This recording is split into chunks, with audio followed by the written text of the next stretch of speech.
கிருஷ்ணகிரி மாவட்டம் தேன்கனி கோட்டையிலிருந்து பெட்டமுகிலாலம் மலை கிராமத்துக்கு அரசு பஸ் சென்றது.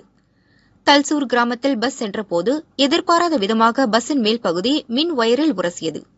இதில் ஒயர் அறுந்து ரோட்டில் விழுந்தது. அதே ஊரை சேர்ந்த 48 வயதான ரத்னம்மா என்பவர் மின் வயரில் மிதித்தார். அவர் மீது மின்சாரம் பாய்ந்தது. அலறி துடித்த ரத்னம்மாவை காப்பாற்ற முரளி மற்றும் லோகநாதன் என்ற இளைஞர்கள் ஓடி வந்தனர். அவர்கள் மீதும் மின்சாரம் பாய்ந்தது. படுகாயமடைந்த 3 பேரையும் அப்பகுதி மக்கள் மீட்டு தேன்கனி கோட்டை அரசு மருத்துவமனையில் சேர்த்தனர். சிகிச்சை பலனின்றி ரத்தினம்மா இறந்தார். முரளி மற்றும் லோகநாதன் சிகிச்சையில் உள்ளனர். ரத்தினம்மா மரணத்துக்கு நீதி கேட்டும் நிவாரணம் வழங்க கோரியும் தல்சூர் கிராம ரோட்டில் உறவினர்கள் மற்றும் பொதுமக்கள் மறியல் செய்தனர். தேன்கனி கோட்டை தாசில்தார், போலீசார் மற்றும் மின்வாரிய அதிகாரிகள் பேச்சுவார்த்தை நடத்தினர். உயிரிழந்த ரத்தினம்மா குடும்பத்தில் ஒருவருக்கு மின் வாரியத்தில் தற்காலிக வேலை வழங்கப்படும் என உறுதியளித்தனர். இதையடுத்து போராட்டம் கைவிடப்பட்டது.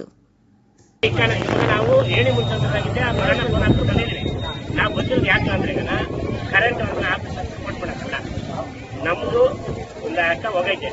ಅದಕ್ಕೆ ನೀವೆಲ್ಲ ಕುತ್ಕೊಂಡು ಅವ್ರ ಫ್ಯಾಮಿಲಿನ ನಮ್ಮ ಏನೋ ಒಂದು ಗೌರ್ಮೆಂಟ್ ಕಡೆಯಿಂದ ಮಾಡಬೇಕು ಅನ್ನೋದು ನಮ್ಮ ಕೋರಿಕೆ. ಕರೆಕ್ಟಾ? ಆ ಕೋರಿಕೆನ ಈಗ ಏಡಿ ಬರ್ತಾರೆ. ಏಡಿ ಬಂದಾಗ ನಾನು ಬರೋ ಮಾತಾಡಿ ನಿಮ್ ಮುಂದೆ ಮಾತಾಡೋಣ ನಾನು ಹೋಗಲ್ಲ, ನಿಮ್ ಜೊತೆ ಇರ್ತೀನಿ ನಾನು, ಸರಿನಾ? ಈಗ ಸಾವಿರಾರು ಜನಕ್ಕೆ ನಾವು ತೊಂದರೆ ಕೊಡೋದು ಬೇಡ, ಯಾಕಂದ್ರೆ ಆ ಕಡೆ ಈ ಕಡೆ ಗಾಡಿಗಳು ನಿಂತೈತೆ. ನಮ್ಮ ಡಿಮ್ಯಾಂಡ್ ನಮ್ಮ ಕೋರಿಕೆ